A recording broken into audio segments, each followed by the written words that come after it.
Bon dia a tots i a totes. 11 de juliol de 2020. Avui presentem a caràcter ciutadà Històries confinades, un projecte literari que ha estat el fruit de la generositat de 19 artistes samboians, escriptors, escriptores, il·lustradors i il·lustradores que de manera totalment altruista han volgut deixar empremta d'una època a les pàgines d'aquest llibre. Un temps que de ben segur ens ha canviat la vida a tothom. I per fer-ho, avui tenim amb nosaltres l'Amadeu Alemany i la Laia Gimeno. Bon dia, Amadeu. Bon dia, Laia. Bon dia. Bon dia, companys. Què tal esteu? Molt bé. Doncs, per començar, la primera pregunta li farem a l'Amadeu. Amadeu, d'on surt la idea de fer aquest llibre? Quina va estar la resposta dels artistes?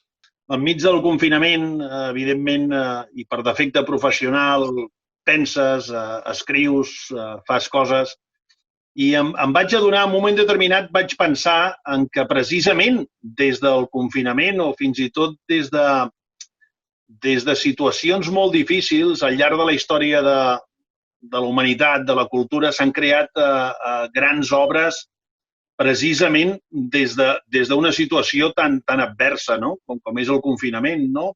Per exemple, a l'home a la recerca de sentit, no? Del Viktor Frankl, que precisament des d'Auschwitz, des d'un camp de concentració, va escriure una de les obres amb contingut i amb qualitat literària més importants del segle XX, no? Per exemple, sense anar més lluny, per posar un exemple, i vaig pensar que a nivell samboià també es podia fer això, que des de l'experiència del confinament d'artistes, d'escriptores, escriptors, poeteses, poetes, il·lustradores, il·lustradors, dibuixants, etc., podia sorgir la idea de dir, home, anem a fer un llibre, anem a crear un llibre de petits relats, però que siguin, encara que sigui des de la ficció, però que siguin algun dia el testimoni del que vam viure, del que vam sentir al sector cultural. D'aquí va sorgir la idea, ho vaig transmetre a l'editorial que ens ha ajudat, ara l'ensenyarem a crear aquest llibre,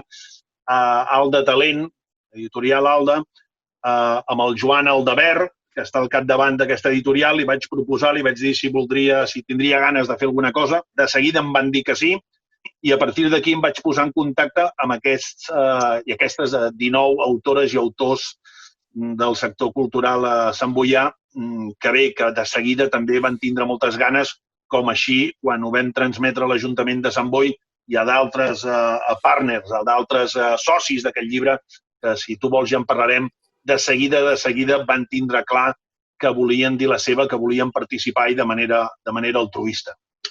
Tenim amb nosaltres també a la Laia Gimeno, que és una de les il·lustradores que ha participat en l'elaboració d'aquest llibre i concretament ha fet la portada del llibre i alguna il·lustració interior. Laia, explica'ns com ha estat el procés de creació d'aquesta portada. Bueno, primer de tot, gràcies per aquesta oportunitat d'estar aquí. El procés de creació va ser molt deixar-me portar, perquè va ser difícil per una part i fàcil per l'altra, perquè era simplement deixar-me portar per el que jo veia el dia a dia, les meves amigues, els meus amics, la meva família, els meus avis, i plasmar-ho d'una manera en la portada del llibre i plasmant també que fos Sant Boi, que es veiés que fos Sant Boi. A la portada del llibre trobem reflectides moltes rutines que durant aquesta època de confinament hem fet molts de nosaltres. És que ens ha canviat la manera de veure-ho tot, de valorar les coses, de viure el dia a dia. L'estar tant de temps confinats, era més que res el que jo veia al meu voltant, no? La gent que feia molt d'esport, els avis parlant amb els nets amb la tablet, intentant estar amb la tecnologia molt avançada per ells, però estar a l'altura per poder parlar amb la seva família, gent cantant als balcons per animar tots els veïns, la gent aplaudint a les 8 de la nit.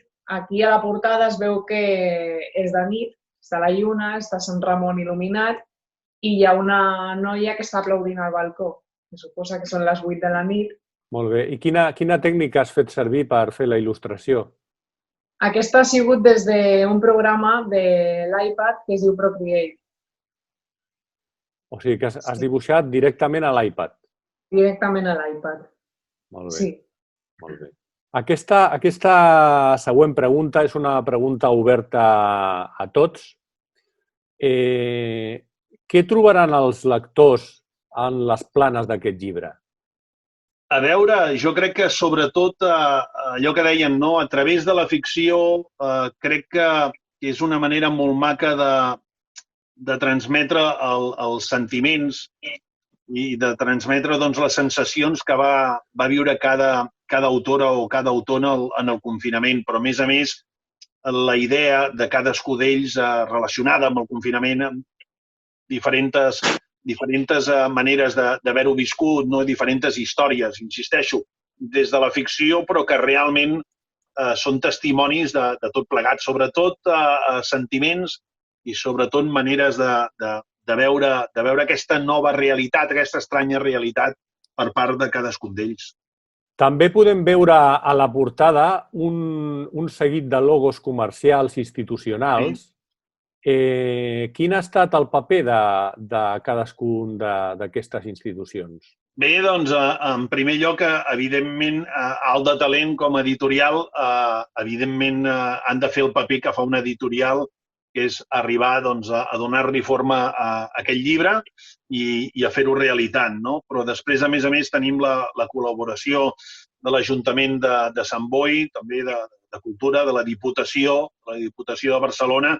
I hi ha dues empreses que a mi m'agrada que facis aquesta pregunta perquè és molt important que durant els moments de dificultat vulguin contribuir-hi i vulguin ajudar a fer coses. Una és el Panet, els forns de pa Panet, que tots coneixem, ha estat aportant part de les despeses que ha significat el poder publicar aquest llibre, com també ho ha fet Naeco, una empresa de logística molt important, també ubicada a Sant Boi. I aquests són els partners, aquests són els que ho han fet possible. I parlant de la distribució del llibre, per quan teniu previst distribuir el llibre i a on el podrà trobar el ciutadà? Potser sóc massa agosarat d'explicar-ho perquè encara necessitem lligar algunes cosetes i ens han de donar l'ok final des de l'Ajuntament, però en principi es preveu que el 22 de juliol fer una mena de presentació amb les limitacions que hauran, evidentment, però una presentació als jardins de Can Torrents, això el dia 22, i probablement a partir del 23 ja es comenci a distribuir el llibre en els forns de pa del Panet, que és un bon lloc per distribuir-ho, però també des de l'Ajuntament amb alguna mena de mecanisme, alguna mena de dispensador, alguna cosa que es procurarà perquè tothom que ho vulgui pugui tindre el seu llibre de les històries del confinament. Hi haurà una segona oportunitat que serà poder baixar-se el llibre de manera electrònica a través d'una adreça que en el seu moment ja apareixerà en els diferents mitjans de Sant Boi, sobretot en el Viure Sant Boi, i es podrà descarregar de manera electrònica. Ha estat un plaer tenir-vos aquest matí amb nosaltres, però no despedirem aquesta entrevista sense anomenar i agrair a tots i totes les artistes les seves aportacions que han fet possible aquesta obra. I ho farem llegint el dors de la portada, on figuren tots els noms: Miquel Martín, Montse Comas, Alfredo Segarra, Àngels Almazán, Germà Terol, Cisco Muñoz, Judit Fernández, Joan Aldabert, Laia Jimeno, Carla Rossell, Núria Salán, Nati Comas, Vicente Corachán, Jaume Farrés, Emilio Moreno, Raquel Gu, Maite Moreno, Toni Carbós i Amadeu Alemany. Gràcies a tots i a totes. Gràcies a tu també, José Luis, per ajudar-nos a difondre aquest projecte i sempre per estar al peu del canó amb el santboianisme i amb l'activisme de la cultura de la nostra vila. Moltes gràcies també, en aquest cas, a la Laia, que ens ha acompanyat i que és una persona molt jove, però molt i molt de talent, i ho podran comprovar les amigues i els amics que puguin adquirir el llibre, que vulguin tindre aquest llibre. Moltíssimes gràcies, Amadeu, i gràcies, José Luis. Gràcies a los dos. Ha estat un plaer per Caràcter Ciutadà poder ajudar, com sempre, a la cultura santboiana.